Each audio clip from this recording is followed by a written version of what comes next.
maanta ay bishu tahay 6 oo March waxaan xafiiska madaxweyne ku-xigeenka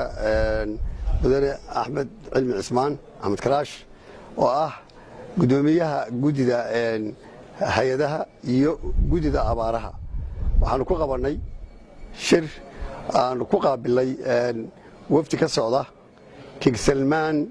Humanitarian and Relief Center wafdigaas oo u kuurgelayay inay Puntland bal ogaadaan xaaladda ay ku sugan tahay iyo wasaaradda caafimaadka oo xiriir hore la lahaayeen shirka waxaa fadhiyay gudidii uu madaxweyne Siciid Cabdilaahi Deni uu magacaabay golihii wasiirada oo uu magacaabay bal inay daraasad ku sameeyaan abaaraha iyo sidii looga hortagi karo ee aanay inagu dhicin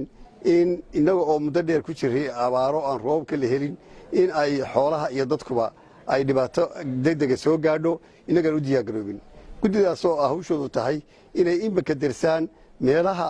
xaaladaha ugu adag ee Puntland dadkii reer guuraaga meelaha ay u guureen dhibaatada ay la kulmeen hadda waa laga sheegayo biyo la'aan inay daraasad ku sameeyaan una diyaar garoobaan sidii wax loogu qaban lahaa taas oo cimilada hadda isbedelka hadda oo abriyahan dambe roob la'aantu ay badatay imikana gugii aan wali la hubin inaan Ilaah ka baryayno in Ilaahay gub ballaaran inoo filiyo oo aynaan u gacan kale u baahan taa marka wasiiradii hadda joogay 6 wasaaradood oo 6 wasiir wasaaradda caafimaadka wasaaradda arrimaha gudaha wasaaradda xanaanada xoolaha wasaaradda qorsheynta wasaaradda arrimaha gudaha iyo wasaaradda deegaanka oo liid ka ah gudida abaaraha waftiga waxaa lagu heliyay shirkaas hay'adda hadma oo iyana qaabilsan xogeynta secretariatka oo ah gudida abaaraha oo ka soo jeedisay xaaladda maanta lagu sugan yahay shirkaas oo muhiimadiisu ahaa in la saaro sidii hay'adaha caalamiga ah sida hay'adda Salman oo hay'ad weyn oo caalami oo center weyn oo caalamiya akhbaarta loogu gudbin lahaa waan isla afgaranay inaan u soo dejino barnaamijka aan doonayno inaan abaaraha haday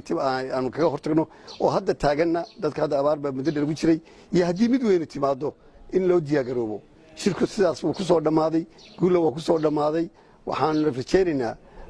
gudida abaaruhu iyo saadaashu inay si dheer oo qoto dheer ay u gasho inay hadda xaaladda daraasadda la soo hubiyo inaanay nagu dhicin waqti ay dadkii iyo xoolihiiba ay lumeen oo ay baaba'een abaarta awgeed waxaana aad iyo aad ugu taadinaynaa dawladdan cusub inay xaaladdeedu ay tahay in mar walba shacabka loo adeego lana hormariyo waxa shacabka dantooda ku jirto noloshooda ku jirto taas ayaanu ka tarjumaynaa oo ah hadafka dawladda. Assalaamu calaykum waraxmatullaahi wabarakaatu.